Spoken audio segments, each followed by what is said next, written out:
What's up, everyone? Welcome to the Power Play with CJ. I'm going to focus in on Alex Ovechkin's bold Olympic stance, pretty much telling Gary Bettman he can go fuck himself and that he is going to go to the Olympics, whether the NHL says he can or not. Personally, I think it's good. I think Ovechkin is the very, very, very rare player in the league where he can tell ownership and the commission of the NHL, this is what I'm doing. I don't give a shit what you guys think. I mean, Ted Leonsis seems to really have his back on it. And you know what? Again, Ovechkin's been such a great ambassador for the game, since he came over, 12 years ago at this point. That why not let him go play for his country? The one, as much as the Stanley Cup's evaded him, Olympic gold has too. I don't think he has a medal in 3 appearances at the Olympics. It was 6, 10, and 14. So let him go over and do his thing. Let's be real about this. And again, I think, even going back to what Eugene Melnick said about Erik Karlsson, if he was Canadian, it would be a different story. Well, fuck that.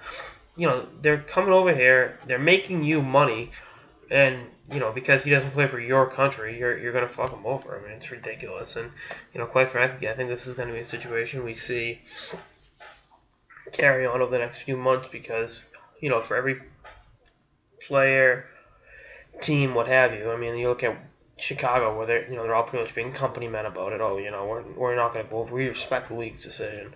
There's going to be guys like Ovie that are like, well, no, I'm going. Deal with it. And I mean, I'm sure there's other players like going back to Ottawa's situation. I mean, this time next year, Erik Karlsson's going to be a year away from free agency. Do you really want to do anything that's going to alienate him? Given the fact that I know Ottawa's going to make the playoffs this year, but they're not a Stanley Cup contender. They don't look like they're going to be a Stanley Cup contender anytime soon. Give them a reason to stay in Ottawa. And if that's giving them the benefit of the doubt and let them play the Olympics, then so be it. I just think that the truly elite players on this can call their own shots on it. And I know Bettman, it's come down, the league will interfere with it. I don't think so. Remember that the league and the ILC are 2 totally different situations. I mean, if Ovechkin is willing to deal with the Heat or Karlsson or whoever, then so be it. Again, I think this is why the World Cup was such a fucking joke as an American hockey fan, because, we didn't get to see the best American players come in. We didn't get to see, Goudreau and Eichel be around Kane and, guys like that. We didn't get to see Austin Matthews play for his country in a best-on-best tournament.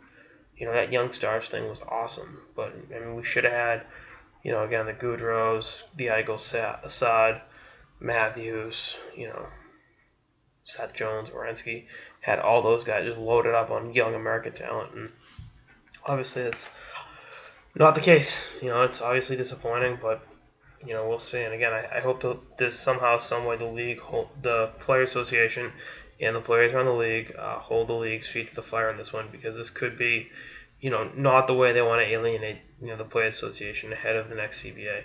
So we shall see. Anyway, that's all I got. This episode of the Power Play with CJ. Stay tuned for episodes of the season beyond. Later, guys.